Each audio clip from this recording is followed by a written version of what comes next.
And we are back. And as I let you guys know, today's conversation is one that you will need to watch, and especially with your preteen and teenagers as well. This is a conversation that opens our eyes to financial literacy for teenagers, for those young ones. I mean, don't wait for them to be so grown, and it's when you want to teach them, because the world will teach them either way. So it's just about knowing when to give that foundation at an early age. And of course, helping us with that conversation is our amazing money coach, Elizabeth. She always comes through, and we thank the Lord for her, because through her, she has poured out her heart and given us so much wisdom on so many areas regarding finances. And another time, I think I'll just call her to tell us how she puts these books together, because wow, she does an amazing job at that as well. Because with me here are some of the books that she has written, and I think you guys can see them. They are very beautiful and colorful, and you just want to buy one for your kid. But we'll be letting you know later on how you can also grab a copy so that you will learn. Sometimes even you as a parent need to learn so that you'll be able to teach your children in the right way when it comes to matters finances. So with me here is one called Money for Children, and the other one is Savings for Children, all of which we are going to be talking about even as we handle the topic of the day today on financial literacy for teenagers. So welcome to the show. We are live on YouTube, so you can comment down below and just let us know what you are learning. If you have any questions as a parent, then this will be your opportunity to send them our way. Our WhatsApp line is also open for ease, so that is 0708 222 323. Just save that number as Hope at Dawn. Then you can always be sending us messages. You can always be asking any questions that you may have regarding anything that we talk about. So thank you, and once again, welcome even as we begin this conversation.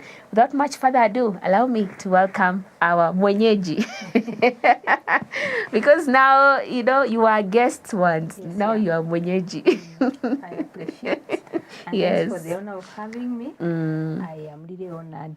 Yeah. And, maybe for the person who is meeting for the first time, Yes. my name is Elizabeth. I am a money coach, a trainer, and of course, as you have said, a writer. Yes. I've been called by God. It's a calling I answer to facilitate people put order in their money so that they can enjoy a lifetime of financial well-being. That is in that sense that even the children are not left behind. Yes. Yes. Wow. And at what age do you start training them, or do you believe a child should begin to have a bit of financial literacy? At what age? Now, I don't know, nowadays, and especially those of us who are living in the urban areas, is a bit different. Yeah. But for us, and many who are in the not very sensitive areas, a 3-year-old child is sent to the shop, go buy bread, go buy milk, and please take care of the money. Don't lose that change. Make sure the shopkeeper gives you change. 3, 4 years. 5 years. So it's like we have already started the money conversation. True. It's only that we are not aware. Yeah, there's another time in church, and a baby was crying her lungs out, telling the mother, baby, a small baby. I think the baby, I did not talk with the mother, but she was like 2 or 3 there. And she's crying, Mom, ni buy a sweetie. That's what she was saying. So she knows that a sweet is bought. You know? Yes. So the money lessons have always been here. It's only that because ourselves and many of us were not taught about money as we grew up, we also are not aware how we are passing the subject down to our children. But we are doing it. Yes, we are doing it. Wow. That is true, because I remember also being sent to the shop as a young person. So you already have an idea about money. Yes, yes. But then it's limited, like the information that you have. It's been a silent conversation, the money conversation. For many of us, we were taught many things as we grew up. Yes. And you know, my Bible is very, very clear. It says, train up a child in the way they should go. True. And even when they are old, they will not leave it. That's the Bible, and the Bible is true. But now we are taught everything else. Like myself, where I grew up, you could not sleep on a Saturday morning in that house. You either wake up or you wake up and go to Sunday school. Okay? So we are taught many things, like how to look for God, how to sit and how not to sit, especially as girls, you know. how to respect our elders. We were taught many things. Yeah. And even now that we are adults, we still, those lessons, Yes. they are still impactful in our lives. That's true. But who said anything about money? You know, it's just been a silent subject. Nobody sees nothing, either because our parents were not taught. They also did not know what to teach us. And ourselves also, who taught us about money? So what are we telling our children? We assume they will learn just like we learned along the way. The hard way. Yeah. And it's a very sad situation. Many people have learned through trial and error. Some of the issues that we are experiencing as a nation, you know, is lack of finance literacy education. Right. Even in our organizations, the issues of corruption is because our relationship with money Yeah. is wanting. What did we grow up being told? What's our money? Even as a parent or the guardians or the adults allowed children, what values do we instill in them? Yeah. What is our relationship with money? That's why you see money that is supposed to be for public consumption, somebody just takes that money for their personal use. Because our relationship with money is wanting, because it is been a silent subject. If our relationship with money was, you know, was good, those issues of corruption, our young people are sinking into gambling because they don't know that subject on how to grow your money little by little. My Bible in Proverbs 13:11, I believe also yours, that verse, that's what it says. It says, dishonest money dwindles away, but he who gathers their money little by little, the Bible uses the word little, especially the NIV version, little by little makes it grow.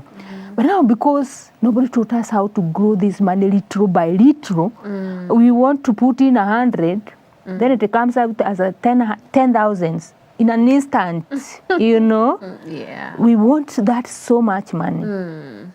And so much money is not bad. But what is the process of making this money?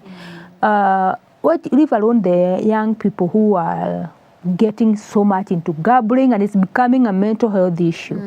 Even investment options that are not legit. Yeah. Oh God, the pyramid schemes.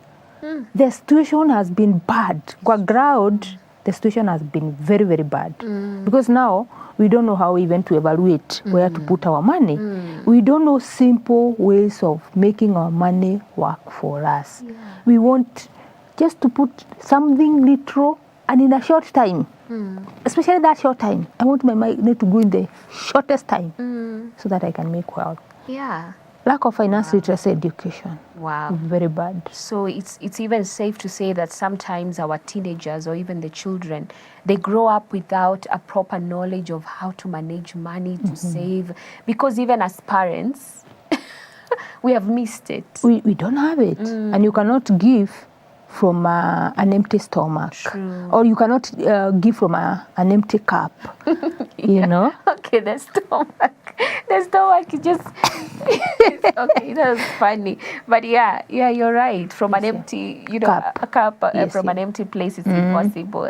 Yeah, so that means even as parents now we need to take the initiative of learning first. We need to learn first so that we also know what to tell our children. Yeah. And I'm so glad about, I don't have much to say about especially the CBC curriculum.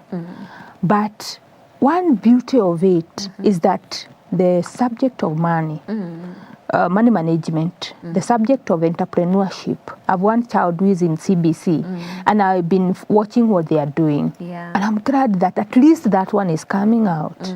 The money management, which is as good as entrepreneurship, making money.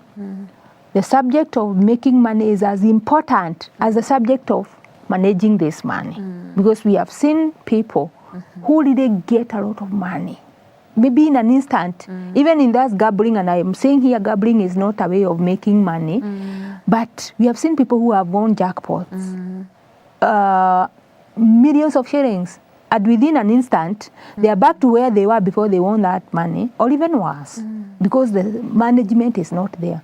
So the subject of making money, when we are raising doctors, when we are raising engineers, when we are raising entrepreneurs, teachers, those are people who make money.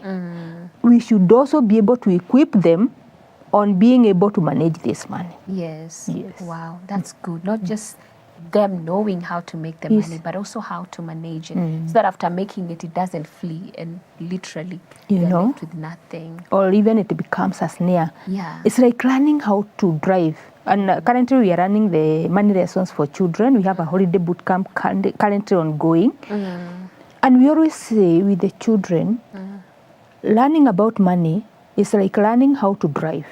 You cannot just wake up one day, take the car and drive. You can imagine what harm that would cause when you've not prepared. You'll cause harm to yourself, to other people, to other people's properties, you know, driving the car without preparation. True. Money is the same. We need to start preparing early about money management, about this money subject, so that when we are there, at least we are able to do something with our money. Yeah. It does not become a snare. Beautiful. And I think for the parent who is watching this morning, they could be asking themselves, so where do I begin? How do I start to nurture this in my child? What are some of the practical steps that parents can actually adopt to begin to open their children's eyes to how to manage money and the saving culture and all that? Now, it is just like we said, you cannot give from an empty cup. So you need also to be open to learning. Knowledge is power, Seek out for that knowledge, even for yourself. And currently, there are even books that you can learn from. To make, we have got these children's books that you've just shown us here. If you got a book and you make the money subject a dining table conversation at home, so that as we are talking about the food we are going to eat and the chores we are doing and the schoolwork, we are also talking about money from the dining table. The best lessons are those that are learned from home, and especially early in life, they tend to last for a lifetime. So for a parent, starts with intentionality and your own self-awareness, like how I relate with money and how you relate with money. And we are different. If the money comes here, that's when we would see how different we are in approaching it because of our socialization. How we relate with our money is as a result of our socialization. First of all, be aware of yourself. What is your money personality? Which is a trajectory of your socialization. How are you brought up? What did you see as a child? Because that is what formed your money blueprint. And how you relate with money right today. Like we've got people who have got the spender money personality, for example. When you know that I have got a spender money personality, I'm careful so that the positive aspect of the spender money personality does not rub negatively on my children. But those are people who the money subject was a pleasant subject at home when they grew up. It did not cause so much trouble. Or maybe people who have got the spender money personality, they may have grown up in an environment that there was no much struggle. Or maybe there was so much struggle. So they are running away from the struggle of their childhood. So how are we socializing them with our own self-awareness? What are they seeing? Like there's another client of mine, and I don't talk about my clients, but they were telling us, telling me, she's from Muranga. Muranga is a hilly area. So she was telling me her home was on top of the hill, and the way to home was down there. So when you're in the house, you can see somebody walking on the footpath to the house. And she was telling me the only way they knew that the dad has money is by their walking style when they're walking down that path. How they are walking tells they are able to know. There's money today. The walking style is good. You see? The socialization. If a child witnesses struggle, for example, and especially with borrowing, when we don't handle the borrowing very well, brings struggle at home. And a child children are able to perceive. Children are cleverer than we think. They're able to know there's this problem. I mean, sometimes these problems, they are in the open. It will shape that child's financial blueprint. The whole of that child's life will be shaped by what they witnessed at home. So let us be aware first of ourselves. What is my money personality? Am I a lalang, for example? There is a lalang money personality. That person who do not know what to think because the money subject was silent at home as they grew up, so they don't know where to start from. They don't know what to think. So they do what everybody else is doing. And I've realized in this Kenya, we are such lalangs. When I saw what happened with the pyramid schemes and with the coal business, tells us that many of us have got the lalang money personality. So can we start from our own self-awareness as a parent? Because I'm modeling them whether or not I'm aware of it. Then from there, can we become intentional in making the money subject a dining table conversation at home so that the struggles I've gone through as a person, my children, I want better for them. For sure, I want better for my children. Yes.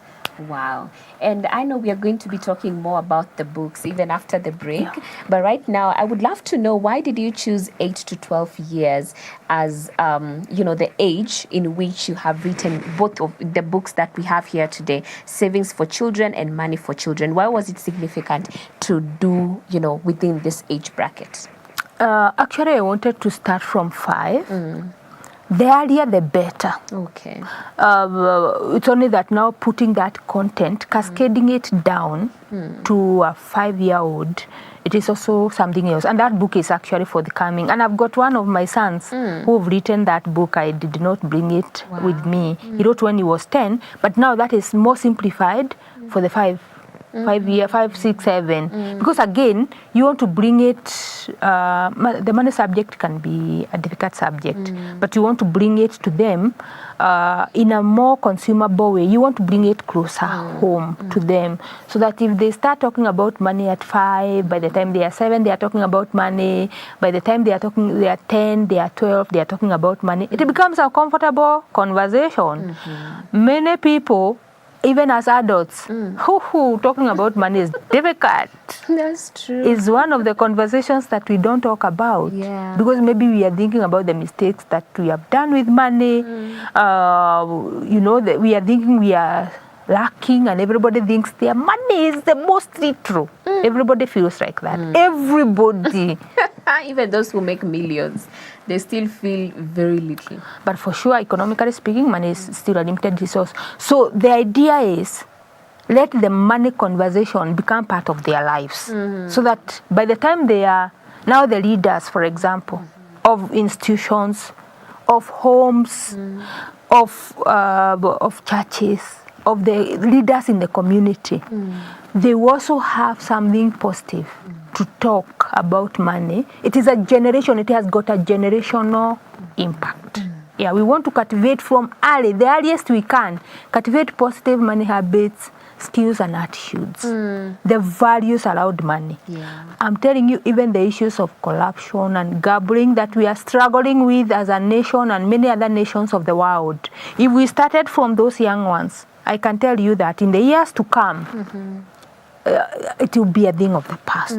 They will have positive money habits. Yeah. The issues, those negative issues, is because our money habits, our values are wanting. Yes. That's true.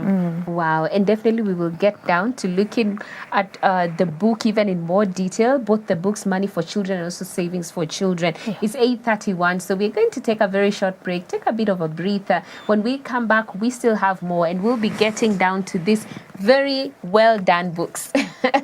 The producer was just saying, even how they look on the outside, it just attracts you to want to, give your child so that they can learn a thing or two about money management. But we'll be coming back and we'll be getting down to the contents of the book, so that if you would love a copy, then you would know what to expect. So we'll be seeing you shortly.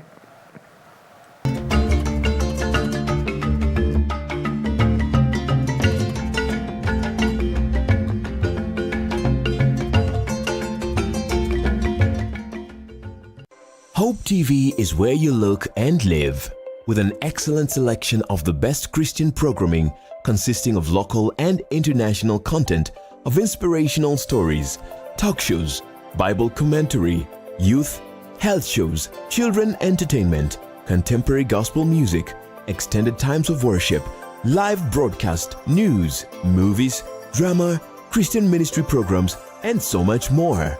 Hope TV is another quality service from Christ is the Answer Ministries with over 45% of authentic and credible local content every week. Hope TV is a sister station to Hope FM, Kenya's leading Christian radio station with footprints across the country. Tune in to Hope TV, where you look and live. Thank you for choosing Hope TV, the channel that brings you hope, entertainment, and inspiration. We value you and would like to serve you better. Talk to us by scanning this QR code on your screen or go to our social media page at Hope TV Kenya and click on the survey link by the name Hope TV Survey. It will just take a few minutes but means the world to us. We value your feedback. Hope TV, look and live.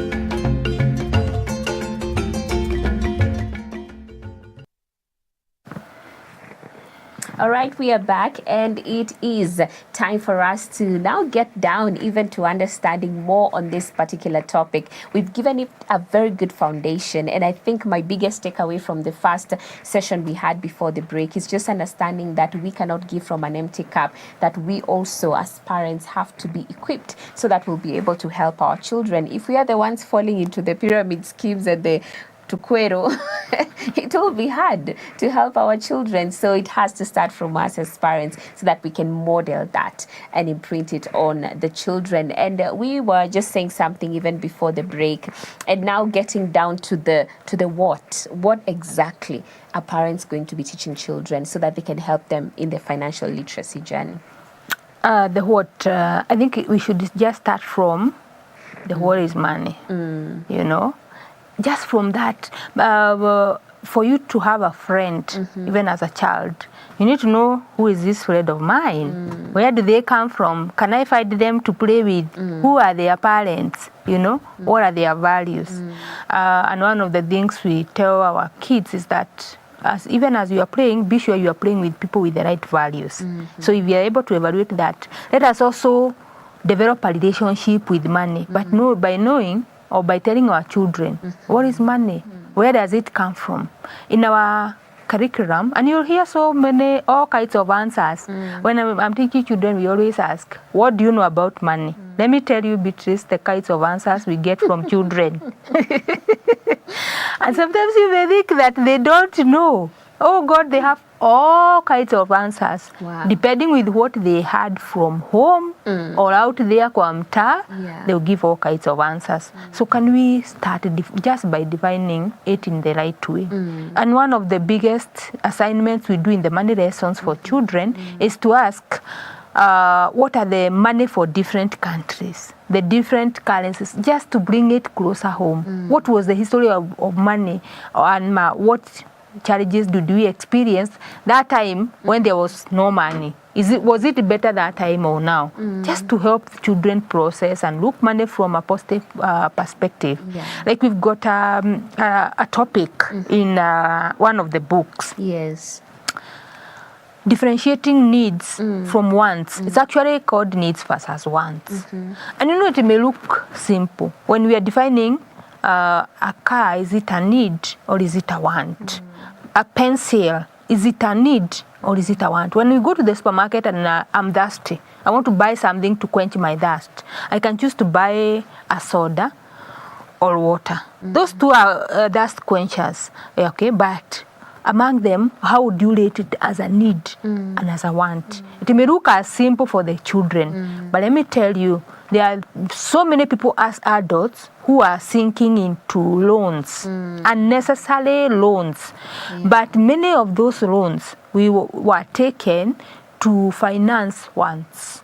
And wants are things that you can do without. So if you tell that child there's a difference between a need and a want. When I'm shopping with my children and they want to pick something, you see the way children want to pick everything in the supermarket. Yeah. I always tell them to determine or to tell me what you are picking, is it a need or a want? Start in a supermarket and look at, and it is bad manners maybe to look at people's carts. But it is there in the public.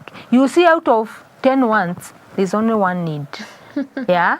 So people end up, because of lack of that information, they end up sinking into unnecessary loans. Yeah. But a child, if you're able to help them differentiate from down there, by the time there are people making the decisions, I can tell you they will do it better. That's true. Savings as a life skill. How do we save even at home? Money wastage, like when you put so much food on your plate and then you only eat half of it, the other half is roast. You know, half the plate of rice or even a quarter. And I go to weddings and I look at how people are consuming food. When you are serving a buffet, just put in a lot of food, eat a quarter of it, and then you leave the rest. We are 10 of us or 20 of us, and we have left a potato, some rice, some little ugali, some little veggies here. How much money is lost there? So much. Can you start just bringing that close to the children? When they leave the tap open and just one drop of water is falling, just one drop, how much water will be lost by morning? If you put a bucket in under a tap, that one drop, in the morning you have a full bucket of water. So in case we leave a drop falling, or maybe the pipes are not working well, so there's that little water getting lost, how much are we going to lose within a weekend? And water costs money. Yeah. When we leave the lights on, you know. So those are some of the things that we talk. We've got I've got another book which is not here. It is called Eco-Friendly Money Habits for Children. Very, very important. Yeah. Let them start knowing just from home, how can you avoid wastage? What can you save at home? When you lose a pencil in school, just one pencil, how much money have you lost? You know, bring that to the awareness. Yeah. So Wow. those are some of the things we learn, and these are some are covered here. Savings as a life skill. What are some of the savings places? Currently, you tell somebody, and it's we are now adults, and you're mentioning like the money market, for example, which is the most basic. It's like a baby class. And you cannot go to class 1 if you have not been to baby class. And people are like, what is that? I'm like, oh my God, that is not good. Let us start learning savings places. Where can we save? Yeah, from young. By the time they are there, they will not be struggling with what is a money market or what is a circle. At least they know these things and what everything does. So at least they will be able even to put order in their money. Wow. And I think I love that aspect of it. It's in the little ways, those little things. Some not even money related, like, Yes, yeah. you know, but they are still related indirectly, especially the tap and the food, those little things. I think that is very insightful.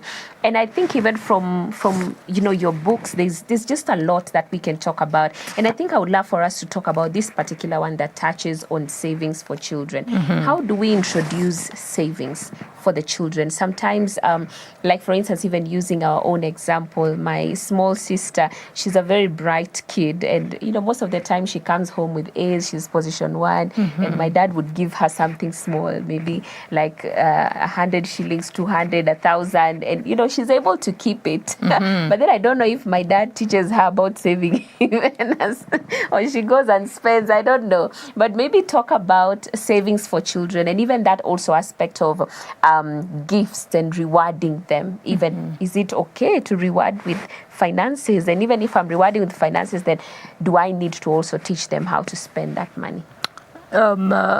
Savings for children. Children learn better through seeing and touching.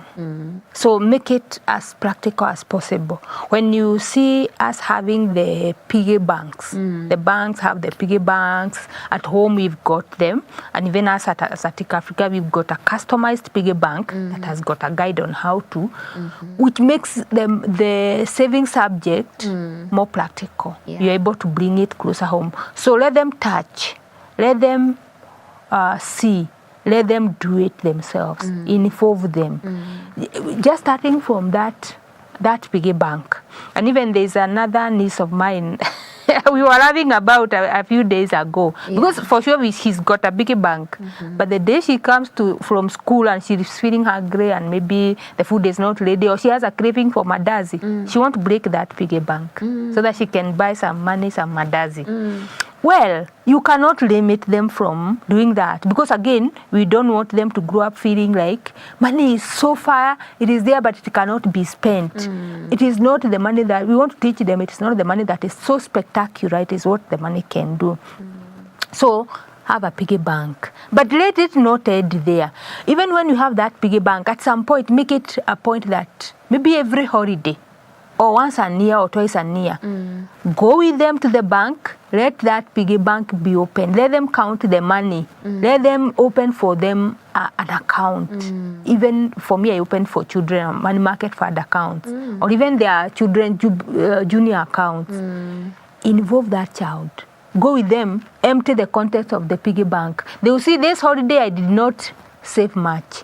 And where is this money coming from? From the allowances, from the rewarding. I mean, if at all we are able to, if a 2-year-old is saying ninunulie sweetie, so they know money and money can buy nice things. So I don't see any problem with rewarding them with money, so long as you are able to follow up on what is being done. They will also start seeing that this year, like my son was doing CAPSEA this holiday, was telling me, you know, mom, this success card came with 200, this other one came with 500. So I was asking him, so how much do you have right now?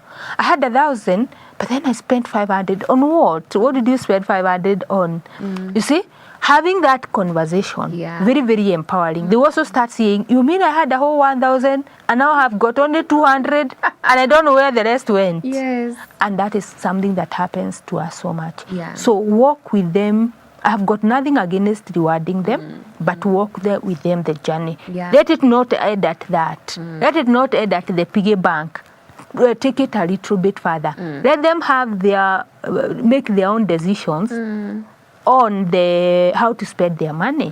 Like when they want to buy something, like this holiday, my son wanted to buy some shoes with spikes for playing football. And I told him, please, can you start saving so that we buy when you close school?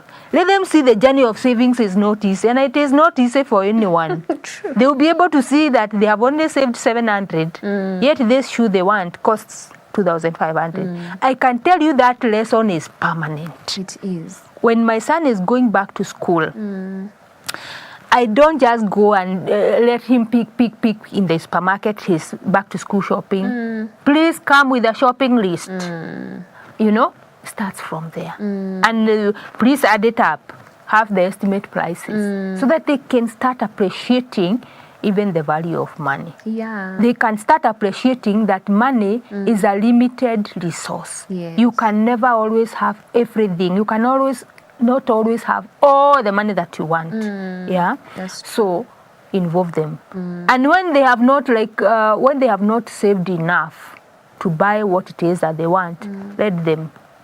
I'm giving you this money, but it's a loan, you'll pay it back. Let them start experiencing that when you borrow money, paying it back is not easy. I can tell you they'll be more responsible with the loans and they will borrow for the right things. Wow, just nurturing that at a young age. I mean, it's so powerful. I'm just thinking of the many ways in which I would have been better if, you know, I kind of had that knowledge from a younger age, because now when you're grown, it's hard sometimes. Hard. You know, they say you cannot teach an old person. I do not want to say an old dog new tricks. It is not easy, but I'm not saying that it is done for us. Finance literacy is still a key life skill, and this is something that especially every organization should invest in for their staff. Like now we're in the end of the year, the end of year parties. I always urge them, please give it a personal finance theme.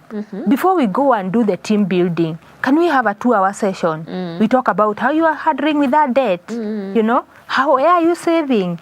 How are you relating with your money? So that this issue of people coming to work feeling my money is so little, my employer is not giving me what I should be given, and even when your salary is doubled, it will just be a matter of time. And then you still start feeling it is still not enough because money is a limited resource. It is our relationship with the money that makes the whole difference. Yeah, and if we're able to have this finance literacy education, I'm telling you, it will improve so many other areas of our lives, our marriages, our institutions, our young people. It will improve so many, it will touch on so many other areas of our lives. And even when we are teaching children, we know that it has got an impact. Like when you talk about the 4 R's of money, the 4 R's of money are the reduce, repair, recycle, and use. It will touch on so many other areas of their lives, It has got a trajectory. So I just wish we are intentional as institutional leaders, as family leaders, even in the church. And I'm glad personally where I fellowship, recently they introduced the money lessons for children. Very empowering. We only see the impact. Just the way we are seeing the negative impact right now. Yeah. When we start becoming intentional with this subject, many years down the line, we shall see the impact. Wow, that's beautiful. And I'm also thinking of sometimes the children can fail because they're in the process of learning, they are growing, and sometimes they may actually make some financial mistakes. And I think you have touched on it, but maybe we can go back to it and camp on it a little bit more on how do we handle when they have made these financial mistakes, and how do we also teach them that this failure is supposed to help you, to catapult you in the right direction. How do we handle such conversations? Learning through failure. The best lessons are those that are learned through mistakes. When you learn through a mistake you have made, I can tell you that lesson is permanent. So even for children, if as we make mistakes, who are they? They will make even bigger mistakes. Let's have room for it. It's also part of parenting, and to make it a lesson, and to help them learn through their mistakes. Like there's a time we had saved in a piggy bank at home, and then we went for a holiday. We went up country. There was an issue, and we stayed there for a week. By the time we came back, we could not find that piggy bank.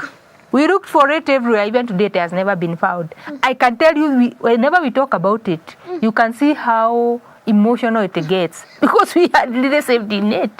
So what lesson came from that?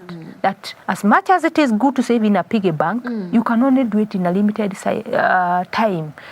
And even one of the lessons that is in the savings for children is the savings places versus the unsafe. When you keep money under your mattress, be sure you can wake up one day and the money is not there. So it brings in the aspect of you need to know where you are saving your money, and even is it growing? Where you are saving it, is it growing? When you keep it in the bigger bank, if it's 1,000, it will remain that 1,000. But if you keep it somewhere to 1,000 on 1 shilling, you did not do anything to earn this 1 shilling, but it is still yours. So the lesson is there. So mistakes are not. We always pray that they are not fatal, because again, money has brought in other very huge, not very positive mistakes. But let us just be intentional. And even when these mistakes happen, let them be lessons for ourselves, for them. Wow, that's good. That's really powerful. And I think maybe we can also talk about the common pitfalls that parents should avoid when teaching their children about money. What would you say to that? Pitfalls is one of the biggest is to avoid preaching water. Is that how we say it? You preach water when you're taking wine? Yes. Yes, that's it. As a parent, as much as possible, try to do what you are telling them. Avoid the pitfalls of giving them, or the mistake of giving them everything on a silver platter. Let them be involved in the decision making. And even when there is a challenge with money, let them know that there is this challenge with money. Avoid, like when a bag, for example, the school bag or the school shoe is torn, You don't have to give a new shoe every time the other shoe has a hole.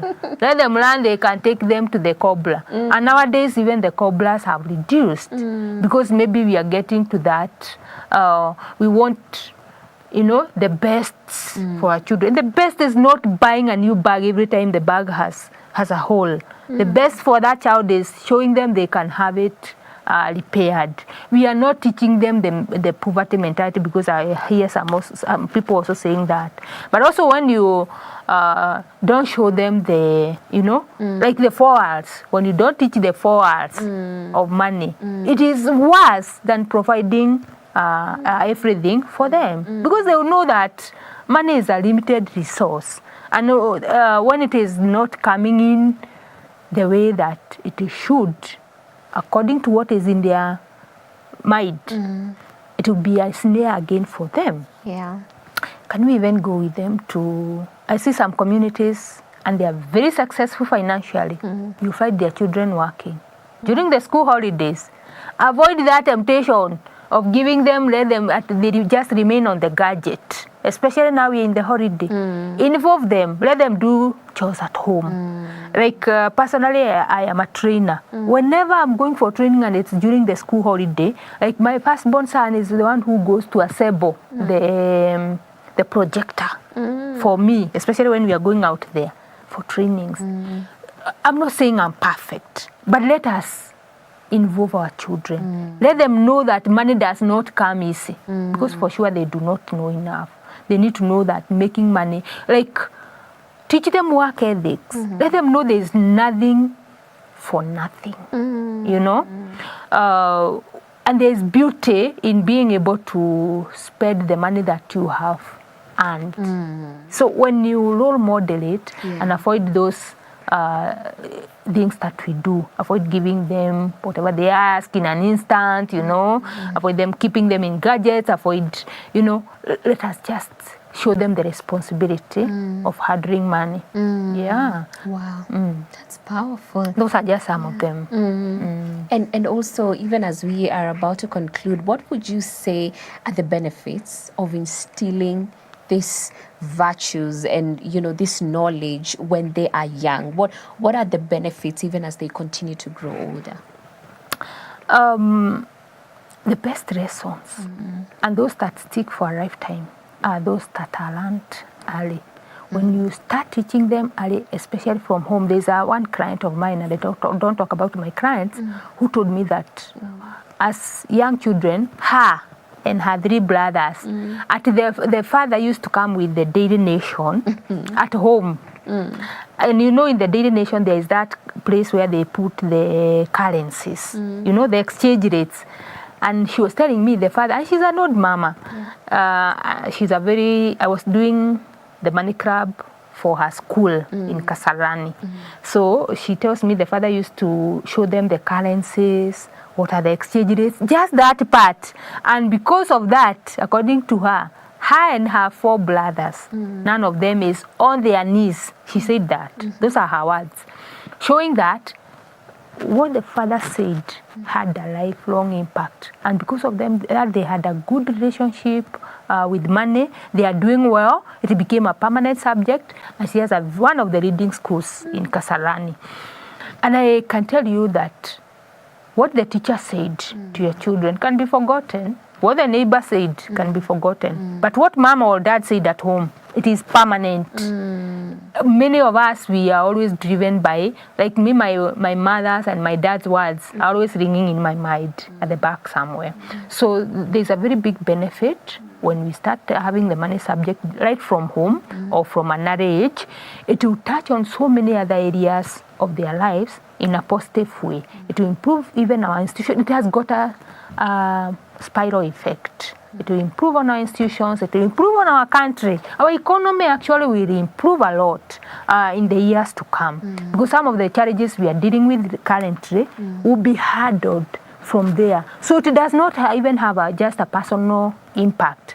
It has got a very wide spiral effect. So I think we should be able to embrace this, and I applaud the government, the Ministry of Education, that they're introducing the money subject in schools. And even some of my books have actually been in the process of having them approved by KICD so that they can reach out to every child. Even those that I'm not able to reach, or the other coaches that are on the field. I'm telling you, in the years to come, you can bet on that. Some of the challenges we are handling right now as an economy or as institutions will not be there. We'll have better leaders. They'll be better with their money. We'll have better homes, better marriages. If the money subject or the conflicts around money is one of the leading causes of conflicts in family, I don't want to say the word divorce, but that is the truth. If you are able to handle money as a couple, yeah, let me know my spouse, what is their money personality and what is my money personality, so that even when you sit on the table, you know this is a holder speaking with a spade. You know, when from a point of awareness, the fights are likely to reduce, and we are going to have stronger marriages. And when the marriage is stronger, the church is stronger, and when the church is stronger, the economy is stronger. It has got a very wide effect, a positive impact, if only we are able to be intentional. Yeah. Wow, that's really powerful. I mean, I could listen to you all day talking about this conversation and even opening our eyes to how starting it at a small age, actually a younger age, impacts when they grow up. Wanasema samaki mkunje angali mbichi. Yes, that's it. That is when you'll be able to just, cultivate that money culture, even from a young age. They can grow up to know how to manage, how to save. I mean, it's really, really powerful. And I believe that we may not have had that from our parents when we were growing up, but then this information is useful so that we'll be able to pass it on to the next generation. And even as we conclude, I think I would give you a chance to let the people know how they can get access to these amazing books that you have here and what you hope they get even from accessing these books. I'm actually a writer and a children's writer for teenagers in the area of money management, in the area of entrepreneurship, and my books are available. And currently we are running a program, Money Lessons for Children and Teenagers, Holiday Boot Camp. It's an online money lessons, and you'll be surprised how good children are online. So we've been doing those classes. You can sign up your children through our website. Also, we have got the books available for different topics in money. There's a book, Savings for Children. There's Money for Children. There's Needs versus Wants. There's a book asking, is money a treasure? A very, very impactful book, because we're asking ourselves, for sure, is money a treasure? Yeah. And we always bring it across that actually money is a treasure.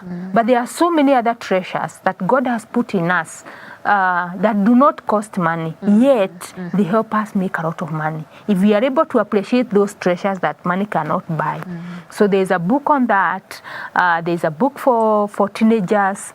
There's a book for parents. There's also a financial tracker, by the way, to be able to track how do you use your money every day. Where are my money leakages? Because many times I meet this question, people asking, where did my money go? I had so much money. But when I look at the money I've earned the whole year, or the money that I've gone through my M-Pesa statement, it gives many people stress. So we have got a tracker to see, where does my money go? Just to help us improve our relationship with money. You can find us, the books, the programs, the couples programs, the finance literacy for staff. And we're actually urging employers and HR managers that we can do this end of the year. If there are parties, please give it a personal finance team. It is the biggest gift that you can give your staff. It's the biggest gift that you can give your child. Our website, you can find those programs and the books. And our website is www.atikafrica.com. Atik Africa is ATTIQUE, Africa with a C.com. You can find the resources, you can find our contacts there, you can find the books there. and they will be helpful. Yeah. Yeah. Amazing. Thank you, Money Coach Elizabeth. Thank you. This has been very much insightful, and may the Lord bless you for what you're doing. Indeed, it is a calling. Not everyone is able to figure all these things out. But as you've mentioned, it's step by step. It's going one step at a time and teaching these children from a young age. Very, very powerful. So thank you. Thank you so much for coming through, and may the Lord bless you and continue to increase you, even as you help others. Yes, yes. May God increase you. May you be the first for my own. Exactly. The Yes. first one to receive the fruits of your labor. Amen. Because you're very hardworking in this area. And I pray that God indeed will continue to bless you in the area of finances, because you are helping so many other people, including children. So that's amazing. And definitely we hope to have you once again because, you're just God's gift to us on this topic of financial literacy. So thank you. Asante sana. Asante. And of course, even to our viewers, thank you so much for tuning in this morning, being part of the show. I do hope that you've gotten to learn a thing or two. Even my mom has sent a message saying she is learning a lot. She's watching, and I know that she's gotten a few tips here and there, and still, understanding and getting to learn more about what we have been discussing. So thank you. And for those who have been looking at the show from YouTube, thank you so very much. You can look at this video once again, and also be sure to share it with the people that you know will benefit greatly from this conversation, and especially parents who maybe do not know how to go about teaching their children matters finances. So this has been Financial Literacy, and we've had Money Coach Elizabeth. We'll see you guys tomorrow on the One Day at a Time. Do have a financially fit Monday. Goodbye.